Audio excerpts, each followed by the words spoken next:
মানুষ ধর্মকে অন্ধের মতো বিশ্বাস করত। প্রত্যেকটি ধর্মের মতামত তারা মেনে চলত, কারণ তখন মানুষের মধ্যে বিজ্ঞান চেতনা আসেনি। প্রত্যেকটা ধর্মগুরু মানুষকে যেভাবে শেখাতো তারা ঠিক সেইভাবেই বুঝতো। তাই অনেক সময় দেখা গেছে যে প্রত্যেকটি ধর্মগুরু তাদের নিজেদের স্বার্থ রক্ষার কারণে তারা সাধারণ মানুষকে কিছু ভুল বোঝাতো।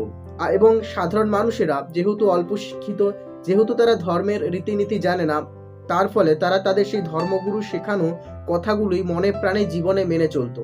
এবং বিভিন্ন রকমভাবে সেই ধর্মগুরুরা সাধারণ মানুষদের ওপর বিভিন্ন ধর্মীয় কর বসিয়ে দিত, এবং সেই ধর্মীয় করের আওতায় এসে পড়তো বিভিন্ন সমাজের পদদলিত মানুষেরা, যাদের পক্ষে ওই করটি দেওয়া অসম্ভব ছিল। এবং বিজ্ঞানের আবিষ্কারের ফলে মানুষ যখন আরো নতুন নতুন তথ্য জানতে পেরেছে, তখন তাদের ধর্মের প্রতি আস্থাটুকু কমে গেছে।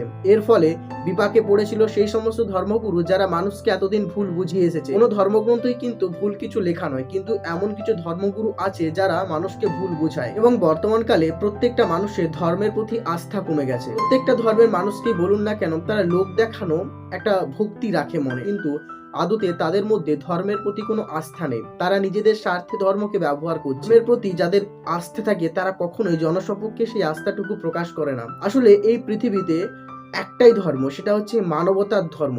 আর আমাদের প্রত্যেকের এই ধর্মটাই হওয়া উচিত, একে অপরের বিপদে সাহায্য করা, একে অপরের দুর্দিনে গিয়ে তার পাশে দাঁড়ানো। এটাই হচ্ছে পৃথিবীর প্রকৃত ধর্ম। এখনকার মানুষ ধর্মের প্রতি দোহাই দিয়ে সমস্ত কাজ করছে, কারণ ধর্মকে ব্যতীত রেখে করলে তারা হয়তো সেই দোষটুকু নিজেদের ওপর এসে পড়তো। তাই তারা নিজেকে বাঁচাতে ঢাল হিসেবে ধর্মকে ব্যবহার করছে, এবং নিজেদের কিছু স্বার্থ পূরণের জন্য ধর্মকে ব্যবহার করছে।